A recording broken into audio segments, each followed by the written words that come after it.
cá ản phiếng chuyên chè nẹ của ốp xăm sạ. To, ôn, dương một riêng ản phiếng chuyên chè nẹ của ốp xăm sạ. Chỉ muốn lục rù tiếng ốc nè. Chuyên chè nẹ yo. Chỉ đồng bốn, xông ôn sẽ đập lục rù ản đẹp xămประกอบ chỉ muốn sân. Yo, ear, year. Yo, ý, yi. Yo, ý, yi. Yo, ứ, yu.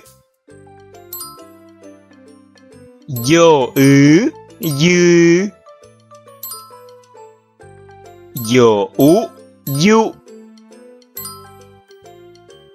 Yo, ú, yu.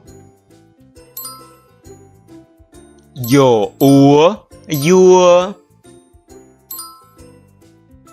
Yo, ớ, dơ. Yo, ứa, dưa. Yo, ía, dìa. Yo, ế, dê. Yo, é, dê.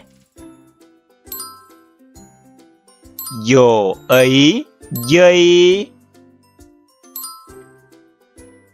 Yo, ố, yo. Yo, ứ, dơ. Yo, dung.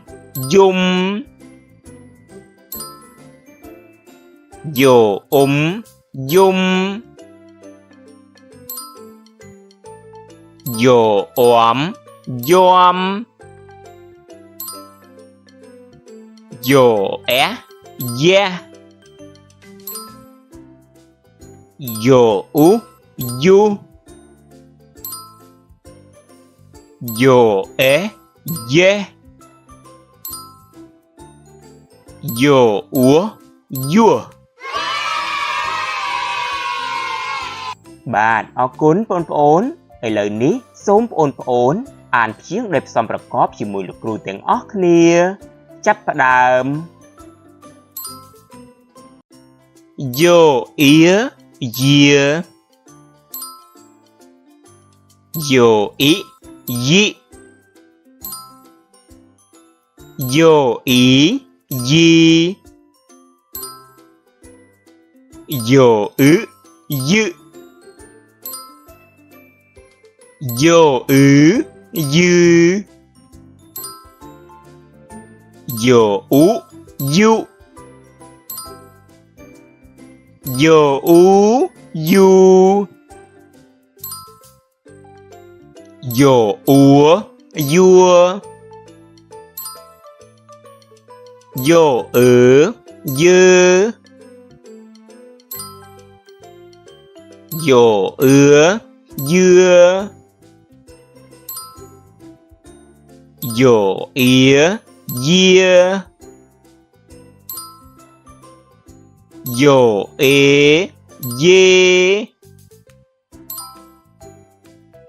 Yo, é, dê. Yo, ấy, dây. Yo, ố, yo. Yo, ứ, dơ.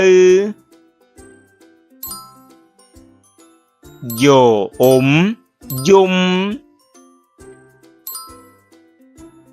Yo, dung.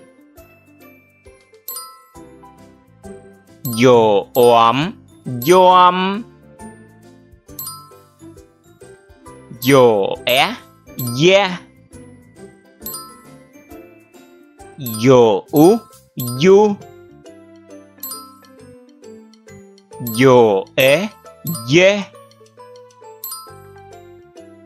Yo, úa, yua.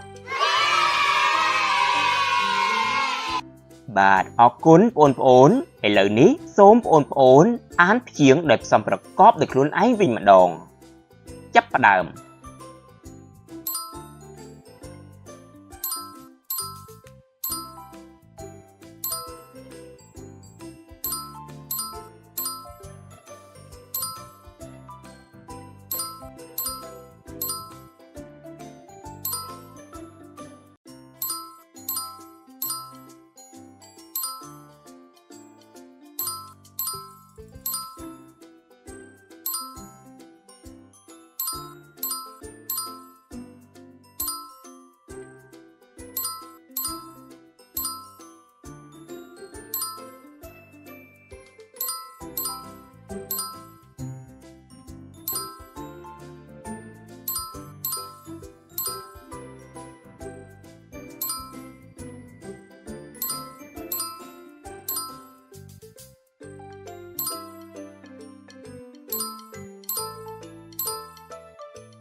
អរគុណបងប្អូនសម្រាប់ការយកចិត្តទុកដាក់អានព្យាង្គជាមួយលោកគ្រូហើយជួបគ្នានៅវីដេអូបន្ទាប់